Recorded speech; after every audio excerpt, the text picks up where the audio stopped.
प्यारे विद्यार्थियों, आज की अपनी इस कक्षा में हम पढ़ेंगे अभिकारी शब्द के अंतर्गत विस्मयादि बोधक अव्यय और निपात के बारे में। आज अपनी ये अभिकारी शब्द के अंतर्गत अंतिम कक्षा है। इस कक्षा के अंतर्गत सबसे पहले हम विस्मयादि बोधक अव्यय के बारे में जानते हैं। विस्मयादि बोधक अव्यय होता क्या है? सीधे शब्दों में हम परिभाषा मान सकते हैं, जो अव्यय हर्ष, शोक, घृणा, विस्मय, करुणा आदि मनोभावों को प्रकट करते हैं, वे क्या कहलाते हैं? विस्मयादि बोधक के अव्यय कहते हैं। सीधे शब्दों में हम कह सकते हैं विस्मय धन आदि, यानी ये विस्मय क्या है? विस्मय एक भाव है, मनोभाव है। विस्मय के साथ साथ और भी भाव इसके अंतर्गत देखने को मिलेंगे, जैसा कि हमने पढ़ा हर्ष, शोक, घृणा, विस्मय, करुणा आदि मनोभावों को प्रकट करते हैं, वही विस्मयादि बोधक अव्यय कहलाते हैं। इसकी एक विशिष्ट पहचान मैं आपको बताता हूं। विस्मयादि बोधक अव्यय पद परिचय के अंतर्गत हम कैसे पहचानेंगे कि ये विस्मयादि बोधक अव्यय है? जानेंगे हम विस्मयादि बोधक अव्यय शब्द के साथ विस्मयादि बोधक विराम चिन्ह का प्रयोग होता है। यानी कह सकते हैं कि जो भी अपने पास उदाहरण होगा, उस उदाहरण के अंतर्गत कोई भी रेखांकित पद है, अगर वो विस्मयादि बोधक अव्यय का उदाहरण है तो उसके साथ आपको क्या देखने को मिलेगा? विस्मयादि बोधक विराम चिन्ह, जैसा कि आप इधर देख रहे हो।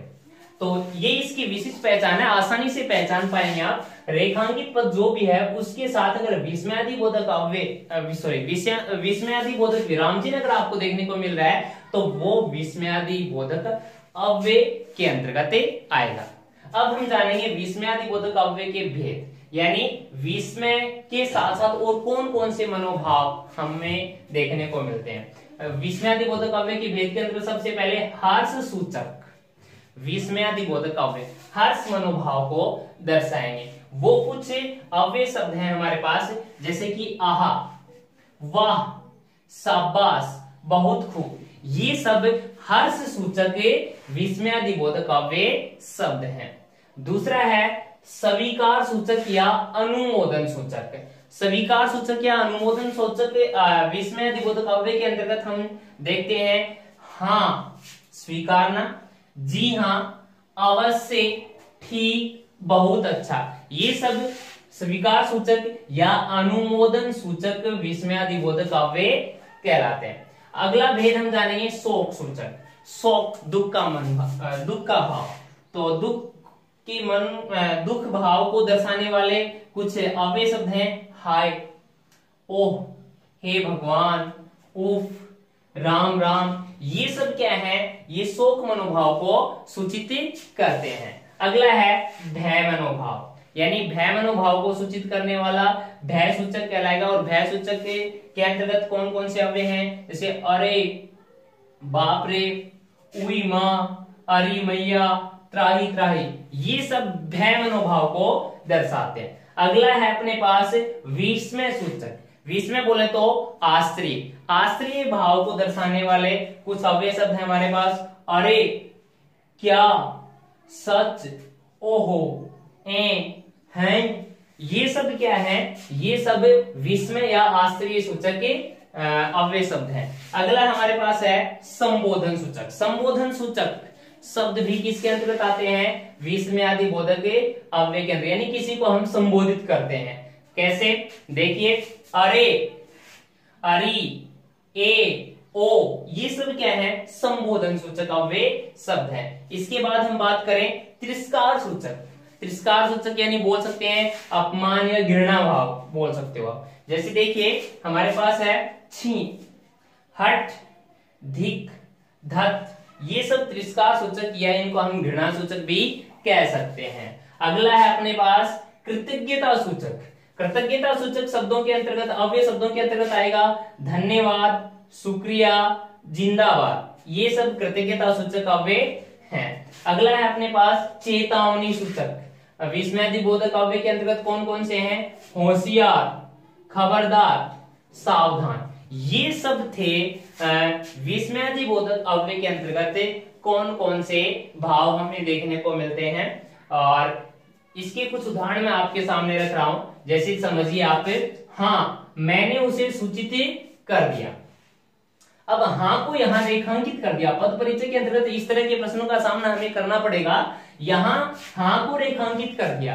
अब इस पद के बारे में हम क्या जानते हैं, ये सब हमें बताना होगा। तो सबसे पहले तो हमें यही पता होना चाहिए कि रेखांकित पद है क्या, विकारी है या अविकारी शब्द है। तो अविकारी शब्द के अंतर्गत हमने इसको पढ़ा है। अब अविकारी शब्द के अंतर्गत हमने पढ़ा है, अविकारी शब्द में भी अगर भेद की बात करें तो ये विस्मयादिबोधक अव्यय कैसे पहचाना, सीधी सी पहचान आपको बताई कि रेखांकित पद जो है उसके तुरंत बाद आपको विस्मयादिबोधक विराम चिन्ह देखने को मिल रहा है, तो इसका मतलब ये विस्मयादिबोधक अव्यय होगा। अब भाव की बात करें तो हाँ जो है ये स्वीकार सूचक, ये रहा हमारे पास हाँ जो है यहाँ स्वीकार सूचक विस्मयादिबोधक अव्यय के अंतर्गत आएगा। तो पद परिचय के अंतर्गत आपको क्या बताना है, हाँ पद का परिचय आप देंगे तो हाँ के साथ लिखोगे आप ये क्या है, विस्मयादिबोधक अव्यय, और इसमें दूसरा बिंदु आप लिखेंगे ये स्वीकार सूचक, स्वीकार या कह सकते हो अनुमोदन सूचक शब्द है।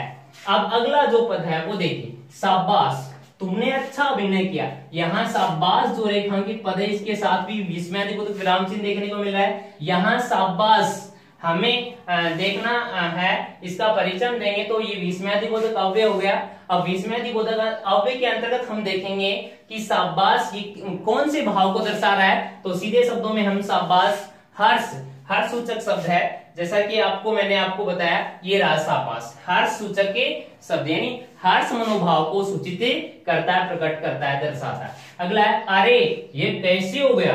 अब यहाँ अरे जो है ये बात समझने की है, यहाँ जो अरे आपको संबोधन सूचक शब्द के अंतर्गत भी मैंने आपको बताया, पर यहाँ जो अरे है ये आपको किसके अंतर्गत देखना होगा। सबसे पहले तो विस्मयादिबोधक अव्यय तो हो गया। अब विस्मयादिबोधक अव्यय के अंतर्गत अगर हम बात करें तो अरे यह कैसे हो गया, इसका मतलब ये विस्मय को दर्शा रहे हैं, यानी आश्चर्य प्रकट हो रहा है इससे। तो इस अरे का तो आपको पता चल गया विस्मय मनोभाव को दर्शा रहा है। अगला है हैं तुम कैसे आ गए। अब हैं की बात करें, ये भी हैं भी किस में आ गया, विस्मय के अंतर्गत आ गया। सावधान आगे सड़क खराब है, सावधान की बात करें तो सावधान ये आपके सामने रहा चेतावनी सूचक शब्द है। अरे तुमने मेरी बात सुनी नहीं है। अब इस अरे में इस अरे में क्या फर्क है वो जानना। यहाँ अरे तो आश्चर्य मनोभाव को दर्शा रहा है, परंतु यहाँ जो अरे आया है वो विस्मयादिबोधक अव्यय के अंतर्गत अरे तुमने मेरी बात सुनी नहीं। इसका मतलब यहाँ वाला जो अरे है ये संबोधन, ये संबोधित करने के लिए प्रयुक्त हुआ है। तो इसका मतलब आप समझ गए ये अरे विस्मय भाव को दर्शा रहा है, जबकि यहाँ वाला अरे ये संबोधित करने के लिए प्रयुक्त हुआ है। तो ये था आपका विस्मयादिबोधक अव्यय। अब पांचवा और अंतिम भेद भी हमें पढ़ने को मिलता है अविकारी शब्दों के अंतर्गत निपात। निपात होता क्या है, जो अव्यय वाक्य में किसी पद विशेष पर बल देते हैं उन्हें निपात कहते हैं, यानी पद विशेष पर बल देने के लिए इनका प्रयोग होता है। हिंदी में प्रयुक्त होने वाले कुछ प्रमुख निपात हैं, जिनमें ही, भी, तो, तक, मात्र, केवल, भर, ना, ये कुछ निश्चित निपात हैं जिनका प्रयोग हिंदी में होता है। हमें यहां से किस तरह से प्रश्न पूछा जाएगा, उदाहरण से जानिए। मैं तो आज चला जाऊंगा, यहां तो को रेखांकित कर दिया।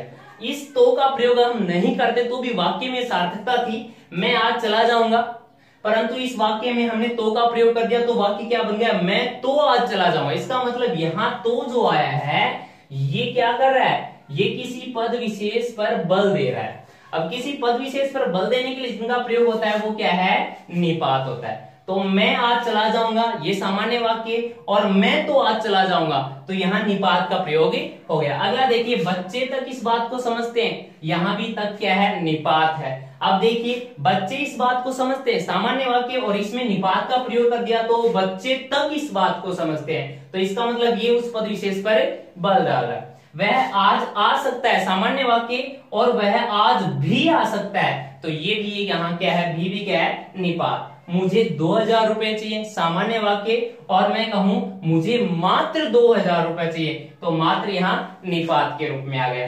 राधा पहले जाएगी, सामान्य वाक्य, और हम कहें राधा ही पहले जाएगी, तो यहां भी ही पद विशेष पर बल डालने के प्रयुक्त हुआ है, और यहाँ ही भी क्या है, निपात के रूप में प्रयुक्त हुआ है। तो आज की अपनी इस कक्षा में हमने विस्मयादिबोधक अव्यय और निपात के बारे में जाना, और इसी के साथ अपने ये अविकारी अव्यय शब्द जो हैं वो पूरे हुए, और मैं उम्मीद करता हूं कि आपको ये अच्छे से समझ आए होंगे। अगर आपको ये कक्षा अच्छी लगी हो तो शेयर, लाइक एंड सब्सक्राइब जरूर करें। धन्यवाद।